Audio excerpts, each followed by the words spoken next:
Hey you guys, it's me, Shelly, coming to you live from my backyard.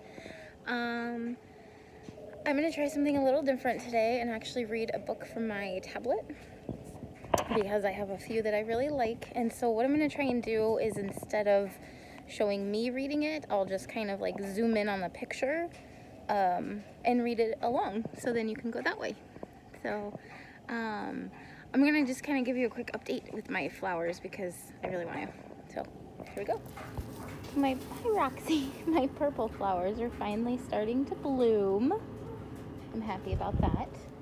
And then we have these guys just hanging out by the campfire with my rosemary. So if anybody needs some fresh rosemary, we have that. And we have these guys fishing with some more rosemary. And then this guy is saying, welcome home, this dragon. And then you see my shadow. Wait, hi. We have Mr. Frog over in the corner. We have these guys starting to bloom again. Tristan's cactus aloe plant is getting really big. These guys are blooming. And then we have Mickey and Minnie. And then that one's still not doing so well. But hi, Rox. So it was really noisy outside, so I decided to come back inside. So, but we're gonna read Berenstain Bears' Night Before Christmas by Mike Berenstain. So here we go. Love you guys. The Berenstain Bears' Night Before Christmas by Mike Berenstain.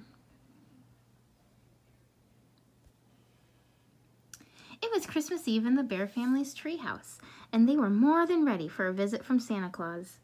Their stockings were carefully hung by the fireplace. Brother, sister, and Honey had even put out a snack of milk and cookies for Santa. Good idea, said Papa. Sliding down chimneys is hard work. Old St. Nicholas will be hungry. St. Nicholas, said Brother. Who's he? That's just an old name for Santa Claus, explained Mama. Or he's just called St. Nick. St. Nick, repeated Sister. That's cute. There's a famous poem about him, said Papa, getting a dusty book down from the shelf. Let's read it together. Actually, said Brother, we're planning to watch the Nutty Bears meet Santa Claus on TV. It's our Christmas Eve tradition.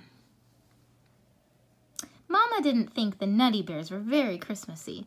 All they did was hit one another over the head. I think it's time to start a new Christmas Eve tradition, she said firmly. TV isn't everything. There's such a thing as a plain old-fashioned book. Papa opened the book and the cubs saw its brightly colored pictures. It looks pretty interesting. Go ahead and read it, Papa, said Sister. So Papa began to read A Visit from St. Nicholas. 'Twas the night before Christmas, when all through the house not a creature was stirring, not even a mouse. The stockings were hung by the chimney with care, in hopes that St. Nicholas soon would be there.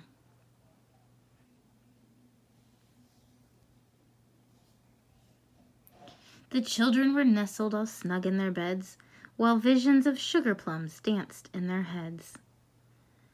And Mama in her kerchief, and I in my cap, had just settled our brains for a long winter's nap, when out on the lawn there arose such a clatter, I sprung from my bed to see what was the matter. Away to the window I flew like a flash, tore open the shutters and threw up the sash, when what to my wondering eyes should appear but a miniature sleigh and 8 tiny reindeer, with a little old driver so lively and quick, I knew in a moment it must be St. Nick. More rapid than eagles, his coursers they came, and he whistled and shouted and called them by name. Now Dasher, now Dancer, now Prancer and Vixen, on Comet, on Cupid, on Donner and Blitzen. And then in a twinkling I heard on the roof the prancing and pawing of each little hoof.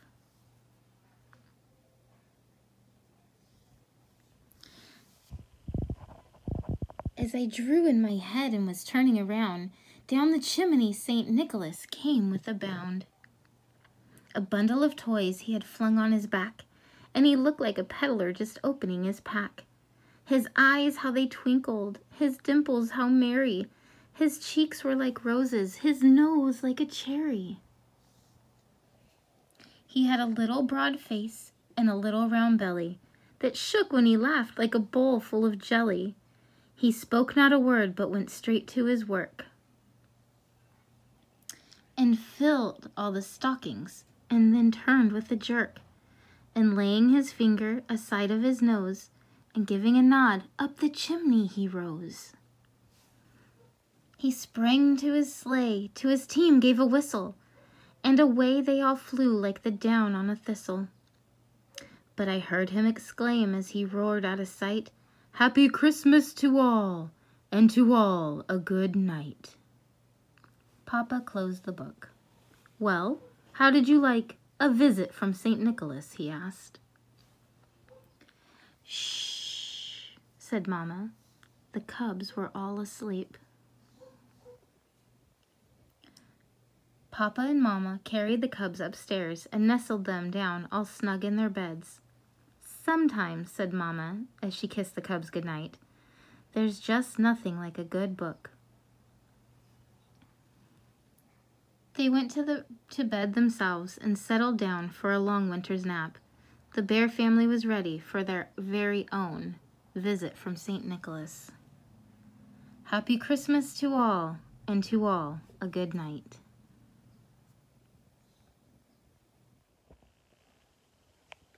My hair is crazy. So I hope you enjoyed the Berenstain Bears book. And even though it's beautiful and sunny today, we can all use a little Christmas cheer sometimes. And so I thought that I would read that one.